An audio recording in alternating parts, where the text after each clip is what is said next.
Good evening student. Last class में हमने NPC के कैरेक्टरिस्टिक के बारे में चर्चा की थी और आज हम एनपीसी के यूज़ के बारे में डिस्कशन करेंगे। मनोविज्ञान, शिक्षा आदि के अधिकांशतः चर सामान्य संभावना वक्र के रूप में वितरित होते हैं, जिसके फलस्वरूप इन क्षेत्रों की व्यवहारिक समस्याओं के समाधान में सामान्य संभावना वक्र का उपयोग ज़्यादातर किया जाता है। शिक्षा के क्षेत्र में इसका उपयोग बहुतायत किया जाता है और कुछ ऐसे मुख्य क्षेत्र हैं या समस्याएं हैं जिनमें सामान्य संभावना वक्र का उपयोग बहुत ही अनिवार्य और आवश्यक हो जाता है, जो कि इस प्रकार है।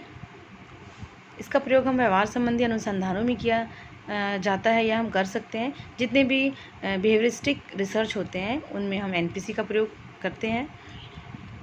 इसका प्रयोग प्रमाणीकृत परीक्षणों में किया जाता है, यानी जितने भी मनोवैज्ञानिक परीक्षण होते हैं उनके प्रमाणीकरण या स्टैंडर्डाइजेशन की जो प्रक्रिया होती है वो सिर्फ और सिर्फ एनपीसी के आधार पर ही हम कर सकते हैं। किसी परीक्षण के प्रश्नों का सापेक्षिक कठिनाई स्तर या डिफ़िकल्टी लेवल ज्ञात करने के लिए भी हम एनपीसी का प्रयोग करते हैं। जैसे कि आपने एनपीसी की एक विशेषता में देखा था कि नॉर्मल प्रायोरिटी कर्व का जो शेप है वो तब आता है जबकि कक्षा में विद्यार्थी 3 भागों में बंट जाएं, सामान्य, निम्न और उच्च वर्ग में। और अगर एक प्रश्न पत्र बहुत ज़्यादा कठिन नहीं है, बहुत ज़्यादा सरल भी नहीं है, वो विद्यार्थियों की औसत योग्यता के आधार पर बनाया गया है, तो उसका जो शेप आएगा वो किस प्रकार आएगा, सामान्य संभावना वक्र के आधार पर आएगा, जिससे प्रतीत होगा कि प्रश्न पत्र का जो स्तर है वो बहुत ज़्यादा कठिन भी नहीं और बहुत ज़्यादा सरल भी नहीं है। चौथी विशेषता है योग्यता स्तर के आधार पर विभिन्न वर्गों में विभाजित करने में किया जाता है। सामान्य संभावना वक्र के आधार पर हम विद्यार्थियों को बहुत सारे विभिन्न भागों में बांट सकते हैं और किस भाग में कितने प्रतिशत विद्यार्थी आ रहे हैं ये भी बहुत अच्छी तरीके से ज्ञात कर सकते हैं।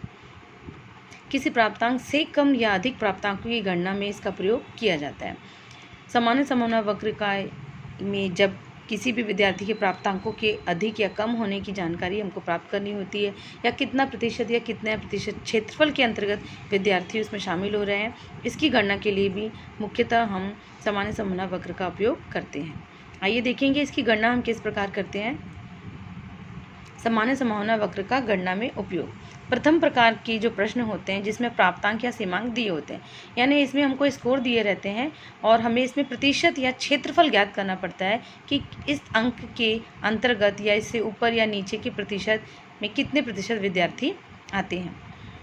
मध्यमान को संदर्भ बिंदु मानते हुए, इसका मतलब ये है, या दूसरे शब्दों में ये कह सकते हैं कि मध्यमान हमें इस प्रश्नों में दिया हुआ रहता है।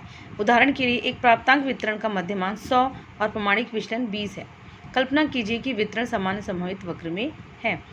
अब यहाँ पर हमें देखेंगे हमें मीन भी दिया हुआ है और एसडी भी दिया हुआ है, और वो कह रहा है कि हमें ये कल्पना करना है, इमेजिन करना है कि हमारा जो वितरण है वो कैसा है, एनपीसी के आधार पर है। और हमारे पास उसमें प्रश्न दिया है प्राप्तांक 80 के नीचे कितने प्रतिशत विद्यार्थी होंगे। तो आप देखेंगे यहाँ पे हमने एनपीसी कर्व बनाया है और यहाँ पर मीन लिया हुआ है 100, एसडी जो कि प्रश्न में दिया हुआ है 20। अब हमें यहाँ पर ज्ञात करना है कि 80 प्राप्तांक पाने वाले या प्राप्तांक 80 के नीचे कितने प्रतिशत विद्यार्थी हैं। तो देखेंगे इसे हल करेंगे। हमारे पास एक प्रमाणिक आधार होता है या पैमाना होता है जो कि हमें सार्थक अंकों में बदलने में मदद करता है। जैसे प्राप्तांक 80 के नीचे के प्रतिशत के लिए सर्वप्रथम 80 प्राप्तांक को प्रमाणिक अंक में बदलना होगा। इसके लिए हमें एक प्रमाणिक पैमाना है जो कि सूत्र है जिसका हम प्रयोग करते हैं अधिकांशतः, z = x minus mean upon SD। यहाँ पर हम देखेंगे क्वेश्चन में x दिया हुआ है 80, मीन दिया हुआ है 100 और SD दिया हुआ है 20। तो फार्मूले में रखने पर z = 80 minus 100 divided by 20 = -20 divided by 20। तो आंसर आएगा हमारा -1 SD। अब आप आकृति अ को देखेंगे तो यहाँ पर आपको दिखाई देगा 80 हमारा यहाँ पर आ रहा है माइनस साइड में, और बीच में आप रेखा देखेंगे 1.15 लिखा हुआ है। अब आप आगे देखेंगे, हम सॉल्व करते हैं इसको। 80 प्राप्तांक का प्रमाणिक अंक कितना आया हमारे पास, -1 SD। इसके बाद सामान्य संभावित वक्र तालिका का अवलोकन करने से हमें प्राप्त होगा कि मध्यमान और -1 SD के बीच 34.13% है। इसका मतलब आपकी जो बुक होती है, आप उसके बुक के पीछे में एक एनपीसी टेबल दिया हुआ है, उस एनपीसी टेबल में आप -1 SD का अगर क्षेत्रफल देखेंगे तो वो आएगा 34.13। अब जबकि प्रश्न में -1 के नीचे का प्रतिशत ज्ञात करना है, तो आपको पता होगा कि हमारे पास एनपीसी को अगर हम 2 भागों में बांटते हैं तो 50% आवृत्तियाँ मध्यमान से ऊपर, 50% नीचे होती है। इसलिए हमें चूँकि -1 एसडी में मिला हुआ है प्रतिशत है 34.13। अब इसमें इसलिए हम चूँकि 50% आवृत्तियाँ घटाना है, क्योंकि हमारे पास 50% मध्यमान से नीचे होती है। इसके लिए 50 में हम इसे घटाएंगे और हमारे पास प्राप्तांक आएगा, अतः 80 प्राप्तांक -1 के नीचे 16% आएगा। क्योंकि हम 50 - 34.13 करेंगे तो हमारे पास बचेगा 16%। इसका मतलब ये होगा कि 80 प्राप्तांक के नीचे कितने प्रतिशत विद्यार्थी हैं? 16%। दूसरे प्रकार की समस्या ये आ सकती है हमारे पास, प्रश्न में आवृत्तियों का प्रतिशत अथवा वक्र का क्षेत्र दिया गया हो। पहले देखेंगे आप, पहले प्रश्न में हमको क्या दिया हुआ था? प्राप्तांक दिए हुए थे और प्रतिशत ज्ञात करना था। अभी हमें बोल रहा है कि आवृत्ति का प्रतिशत दिया है और वक्र का क्षेत्र दिया है, तब हमें क्या ज्ञात करने हैं? प्राप्तांक ज्ञात करने हैं। यहाँ पर भी हमें प्रमाणिक अंक तथा सीमांक ज्ञात करने होंगे। एक उदाहरण यहाँ पर लिया गया है। एक प्राप्तांक वितरण का मध्यमान 100 है और प्रमाणिक विचलन का मान 20 है। मान लीजिए कि वितरण सामान्य संभावित वक्र में है। सबसे ऊपर के 20% का सीमांक कितना है? देखेंगे पहले प्रश्न और इसमें थोड़ा अंतर दिखाई देगा। पहले में हमारे पास था प्राप्तांक 80 के नीचे कितने प्रतिशत है, और अभी हमें यहाँ पर बोल रहे हैं मान सबसे ऊपर के 20% का सीमांक कितना है। मतलब अब हमारे पास पूछ रहा है 20% के ऊपर के सीमांक में कितने हैं। मध्यमान के ऊपर सदैव 50% होते हैं, इसलिए मध्यमान x2 के मध्य में 50 - 20 करेंगे। जैसा कि पहले बताया था, ये जो नियम है ये हमेशा सबके लिए समान होगा, क्योंकि 50% आंकड़े दाएं तरफ और 50% जो आवृत्तियों का प्रतिशत होता है वो बाएं तरफ भी पाया जाता है। मध्य में अब देखेंगे हम 50 - 20 करेंगे तो हमारे पास आ जाएगा कितना प्रतिशत बचा? 30%, क्योंकि प्रश्न में प्रतिशत दिया है। तो अब हमारे पास 50% में से हम 20% घटा देंगे तो 30% बचता है। तालिका में 30% के लिए प्रमाणिक अंक 0.84 SD है। तालिका जैसा कि आपको पहले बताया, सामान्य संभावना वितरण वक्र की तालिका पीछे दी गई है, जहाँ पर प्रमाणिक अंक प्राप्त होते हैं। तो उसमें 30% के लिए जो प्रमाणिक अंक है वो है 0.84 SD। इस प्रमाणिक अंक को प्राप्तांक के लिए हम अगर प्रमाणिक अंक में चेंज करेंगे तो हम वापस वही सूत्र प्रयोग करेंगे, x = m + -z × SD। तो यहाँ पर देखेंगे माध्यिका 100, SD 20 तथा z जो कि हमें तालिका से प्राप्त हुआ मान है वह है 0.84 SD। अब x का जो फार्मूला है हमारे पास, x = m + z × SD। Into करने से हम देखेंगे, सॉल्व करने के बाद हमारे पास वैल्यू आती है 16.80 = 116.80। इसका मतलब 116.80 के ऊपर कितने प्रतिशत विद्यार्थी हैं? 20% है।